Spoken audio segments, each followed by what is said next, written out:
La muerte de un papa no solo marca el fin de un pontificado, también conmueve a millones de personas en todo el mundo. Se trata de un acontecimiento global cargado de símbolos, de emociones y de rituales que articulan un tipo de duelo muy particular, eso que llamamos duelo colectivo. Para entender un poco mejor este fenómeno, hemos invitado hoy a Carlos Hernández, que es sociólogo, profesor de la Universidad Pontificia de Comillas y experto en duelos, a que esté hoy con nosotros. Carlos Hernández, muy buenos días. Hola, buenos días. Bueno, ¿qué es lo que hace? ¿Qué resorte hace que sintamos dolor, que sintamos tristeza, que sintamos mucha pena por la muerte de alguien que ni forma parte de nuestra familia, ni de nuestro círculo de amistades y a quien ni siquiera hemos conocido en persona? Bueno, pues fíjate, en el caso del Papa se juntan yo creo que dos variables, porque por un lado muere un líder, es decir, pues es como cuando se muere un cantante famoso, alguien a quien has seguido toda tu vida, un líder carismático, pero además en el caso de los católicos muere un líder espiritual, con lo cual es alguien que está vinculado a la parte espiritual, que es lo que da sentido a tu vida. Entonces, tú en el fondo no has tenido ningún vínculo personal con él, como bien has dicho, pero ha marcado una parte de tu vida, lo has seguido y ha sido un referente, tanto en lo humano, en emocionarte pues con un discurso suyo o con los vídeos que todos hemos visto de cercanía con los niños, como en lo espiritual. Es decir, es una persona que durante 12 años de tu vida pues ha podido marcar una guía espiritual, y al final eso hace que te duela o que te descoloque, y bueno, pues hemos visto todas imágenes de gente llorando la muerte del Papa. Bueno, en estos momentos continúan las colas inmensas para pasar por delante de la Capilla Ardiente. Creo que hay más de 4 horas de espera para poder ver y dar ese último adiós al Papa, al cadáver del Papa de cuerpo presente, que también es algo que me llama mucha atención, ¿no? Esa necesidad de pasar por allí como si realmente fuese alguien muy cercano a nosotros. Sí, efectivamente, porque mucha gente pensará, bueno, pues la gente que está allí pues son frikis, o es un tema de cotilleo, o es un tema de curiosidad, y posiblemente mucha gente lo haga, pero al final, como tú dices, o sea, cuando yo estoy 4 horas de cola, con el calor que creo que decían ayer que hacía en Roma, que había desmayos y todo, para estar 10, 15, 20 segundos delante de lo que ha sido referente, ahí hay algo que me tiene que mover, tiene que haber un sentimiento, que además en este caso es un sentimiento no solo individual, sino colectivo, de dar una despedida, de ver por última vez ese rostro y de decir adiós. Pero fíjate, es incluso comparable a los libros de condolencias. Es decir, sí, igual. ¿por qué yo me acerco a escribir algo en un libro que no sé a quién le va a llegar, quién lo va a leer, si lo va a leer alguien? Pero los seres humanos tenemos esa necesidad, cuando se muere alguien, de hacer un gesto de despedida, ya sea mínimo o sea máximo. Y si encima tengo la oportunidad de estar en Roma y de hacer ese último sacrificio para verle, bueno, pues es algo que hay gente que decide hacer, y que es totalmente natural desde el punto de vista de la vivencia del duelo y de la vivencia de la pérdida y la despedida. Fíjate, Carlos, si por algo se caracteriza la Iglesia Católica, bueno, prácticamente todas las iglesias o todas las religiones, es por el rito, ¿no? Por el ritual, muy marcado en el caso del Papa. ¿Cómo ayuda eso? De alguna manera, supongo que tendrá también esa función, ¿no? ¿Cómo ayuda a superar el duelo o la tristeza por la muerte de esa persona? Sí, fíjate, los rituales fúnebres están desde el principio de la civilización en todas las religiones y en todas las culturas. Es decir, no es algo novedoso o es algo de nuestra Iglesia. Y los rituales al final lo que hacen, en cierto modo, es ayudar a canalizar y ayudar a dar sentido el dolor. Los rituales fúnebres al final tienen 3 funciones normalmente. La primera, para los religiosos, es la oración, el pedir porque ese alma vaya al cielo. Es el encontrarte, cuando se fallece alguien cercano, el encontrarte con los tuyos y el recibir el abrazo, y es facilitar esa despedida. En el caso de alguien famoso y además de alguien espiritual, desde luego la parte religiosa tiene muchísimo sentido, y también esa última parte de facilitar la despedida. Entonces el ritual, en definitiva, es una forma colectiva de canalizar el dolor, bueno, pues con una estructura lógica que podamos vivir todos a la vez. No sé si me he explicado bien. porque es algo complejo. Es bastante complejo y en torno a ese ritual, que también podríamos llamar de alguna manera, sin ánimo de ofender a nadie, o sea, no lo digo de forma peyorativa, pero es como muy teatral, ¿no? Está todo como muy teatralizado, de alguna manera, con lo cual también puede resultar un poco frío. Sí, claro, los rituales necesitan de símbolos, necesitan de cadencia, necesitan de tiempos y necesitan de esa puesta en escena y de ese teatro que es, porque precisamente lo que caracteriza un ritual. ¿Qué es lo que pasa? Cuando el ritual pierde significado o pierde sentido, y ahora te contaré también en este caso del duelo colectivo, sí. Cuando pierde significado, lo que hace también en cierto modo es que, como tú dices, no ayuda, es algo frío. Cuando yo participo en algo que no sé por qué participo de ello, y pierdo el sentido, no me ayuda. Eso lo escuchamos cuando mucha gente va al tanatorio o va a un funeral y dice, pues si esto ya no tiene sentido, si se ha muerto. Entonces, el tema es intentar dar o recuperar el significado y el sentido que tiene todo ese teatro, que en el caso de la Iglesia Católica, cada cosa, cada gesto que se hace tiene su sentido. Lo que pasa es que la mayoría de los fieles no lo conocen y le atribuyen el suyo propio. Entonces, yo creo que ese teatro es necesario, pero sí que es verdad que a veces puede a lo mejor alejar un poco de lo que es la despedida íntima. Y luego está el segundo tema, es decir, la gente que a lo mejor sí que conocía personalmente al Papa, pues los periodistas, sus ayudantes, las religiosas que le servían, los cardenales, al tener que meterte en un ritual tan encorsetado, yo digo que les expropia un poco el duelo personal, les roba como un poco el dolor al servicio de la escenografía, por así decirlo. Claro, porque cuando hablamos de un duelo personal, no tiene nada que ver con un duelo colectivo. Claro, en los duelos digamos que hay dos visiones, la visión más, o en este tipo de duelos, la visión más sociológica, que es la del duelo colectivo, que necesita sobre todo pues de más teatro y de una canalización más escenográfica, y luego la del duelo personal, individual de cada uno, que como ya te digo, pues es de la gente que ha estado colaborando con él. Y bueno, pues ese duelo sí que es absolutamente diferente en cada una de las personas. Y es verdad que aunque el ritual ayuda un poco a canalizar ese duelo, el ritual, como decíamos, tan teatralizado, te lo puede robar un poquito. Yo, por ejemplo, ayer veía a un compañero vuestro, a un periodista en la tele, que se emocionó llorando, hablando del Papa, pues porque había trabajado junto a él los últimos 12 años, y claro, él, por ejemplo, expresaba la necesidad de ser de los primeros en tener un ratito de intimidad con el cuerpo, porque, bueno, él quería tener su despedida personal, porque era su duelo individual, porque él decía, es que a mí se me ha muerto un padre espiritual y se me ha muerto un amigo. Entonces, claro, el problema es que se te muera un amigo, y no puedas tener un momento de velatorio, sino que te tengas que someter a un desfile, a una procesión, un curso, pues en ese caso sí que, bueno, pues a esta gente más cercana sí que a lo mejor les puede dificultar un poquito el duelo. De ahí también que haya unas horas en la capilla de Santa Marta para que la gente más cercana a él haya podido tener su ratito, o bien de oración o bien de despedida.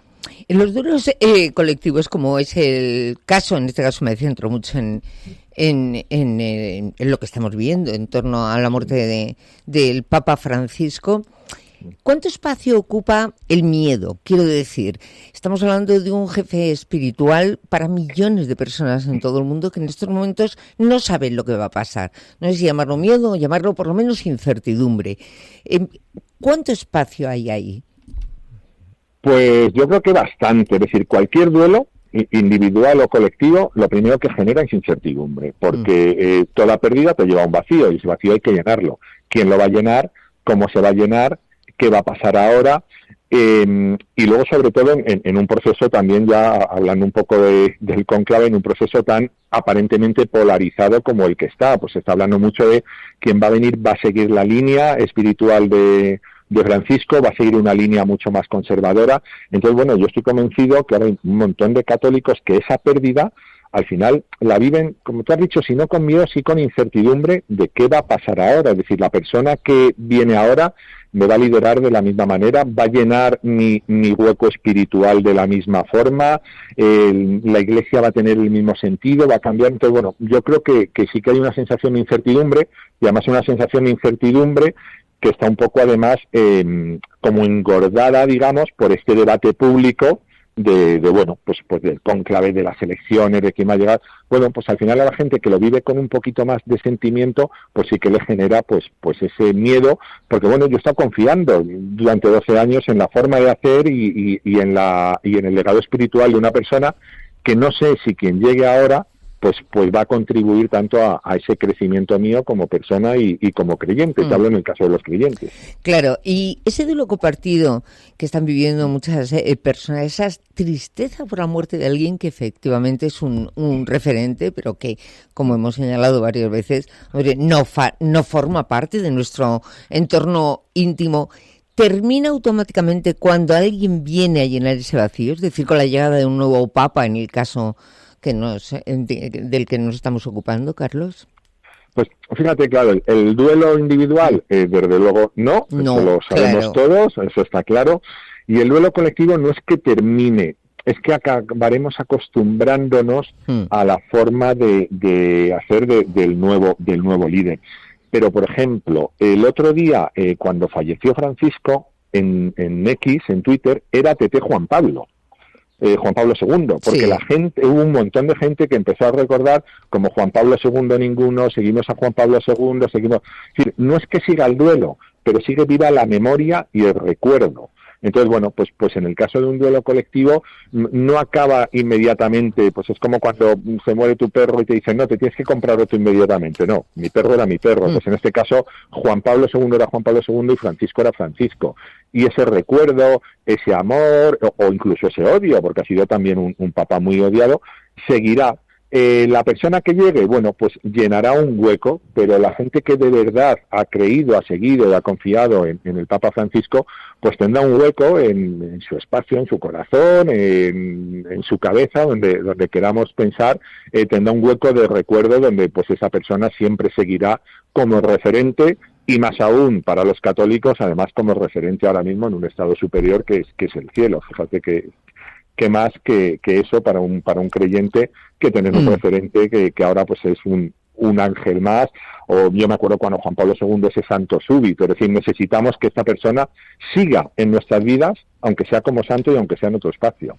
Bueno, hemos conocido que el cónclave para elegir al próximo papa va a tener lugar pues dentro de no demasiado. Se habla de fecha en torno al 5 del próximo mes, del mes de mayo, cuando se reúnan quienes deben elegir al nuevo papa. Hombre, aunque eres experto en duelos, eres sociólogo, Carlos, y por lo tanto sí tengo mucha curiosidad por saber todo ese ritual, ahí sí que sí, y todo ese secretismo que hay en torno a un cónclave donde se va a elegir a un papa. ¿Eso está pensado de una manera para influir de alguna forma psicológicamente en los fieles? Quiero decir, tanto rito, eso sí que va todo absolutamente medido, la entrada de los cardenales, cómo se cierra la puerta, cómo luego se van insertando las papeletas en cada votación, cómo luego se queman y dependiendo del color del humo. Todo eso es como muy impresionante, que supongo que será también uno de los motivos por los que se hace así, ¿no? Para impresionar a los fieles. Sí, fíjate, yo más que la palabra impresionar, sí que volvería un poco a la palabra para dar significado. Sí. Es decir, tú al final lo que le tienes que decir al fiel es que esta elección está totalmente influida por el Espíritu Santo, ¿vale? Ya. Aquí te hablo más como sociólogo, porque sí, yo soy creyente. Pero claro, yo eso lo tengo que adornar, es decir, pues es como cuando tú vas a una misa, cuando vas a una Eucaristía, hay unos momentos de silencio, de ponerte de pie, de ponerte de rodillas, porque estar delante de Dios. Entonces, bueno, aquí en un acto donde el que va a influir directamente es el Espíritu Santo, los cardenales tienen que ser algo como muy majestuoso, como muy ordenado y como muy colocado. También es verdad que estos rituales tienen años de antigüedad y ahora mismo, pues en muchos casos sí que nos pueden parecer algo anacrónicos o algo teatralizados. Pero sí, más que influir, yo creo que tratan de dar esa consistencia, ese peso, ese ornamento, digamos, para decir, ahí dentro está pasando algo importante, hay unos procesos de reflexión tremendos y efectivamente ahí está pasando algo que espiritualmente va a cambiar el mundo.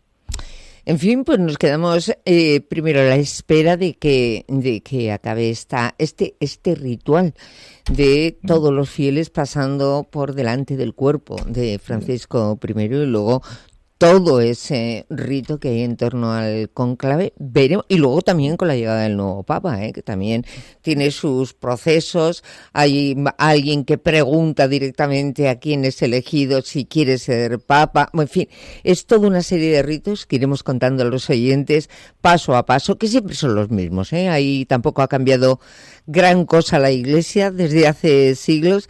Así que tendremos que volver a recurrir a ti, Carlos, seguramente en los próximos días. Pues encantado, y nos queda también un ritual muy importante, que es todo el funeral. Desde luego. Que está cargado de símbolos y va a estar seguro, cargado de emocionalidad. Y lo que decíamos antes, cargado de símbolos, donde va a haber una serie de, entre comillas, intrusos que pueden robar protagonismo al símbolo, que es la asistencia de determinados políticos, de unos sí, de otros no, de quién va, de quién no va. Y bueno, pues a veces eso roba también un poco la importancia al sentido que tiene el símbolo, pero que forma parte de la sociología de la vida, o sea que es normal. O sea que os esperan a los periodistas, desde luego, momentos tremendamente apasionantes. Pues claro que sí, porque es que además Francisco I, además de ser el jefe de la Iglesia Católica, es que era un jefe de Estado. Es que nos olvidamos muchas veces de la parte política que tienen los papas. Efectivamente, era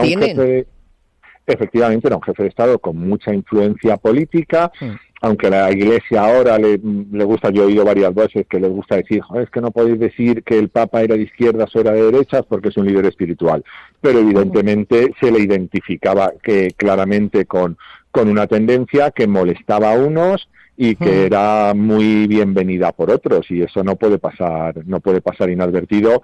Y en el funeral vamos a ver, yo creo que cosas muy curiosas en la parte del altar, pero también en la parte del público. Seguramente, en la parte del público vamos a ver cosas muy entretenidas para los que nos dedicamos a esto o para los que, como tú, Carlos, os dedicáis a la sociología. Carlos Hernández, sociólogo, profesor de la Universidad Pontificia de Comillas, experto en duelo. Lo dicho, nos encontraremos seguramente en estos micrófonos los próximos días. Muchísimas gracias. Pues muchísimas gracias a ti, Eli, y un saludo para todos. Un abrazo. Chao.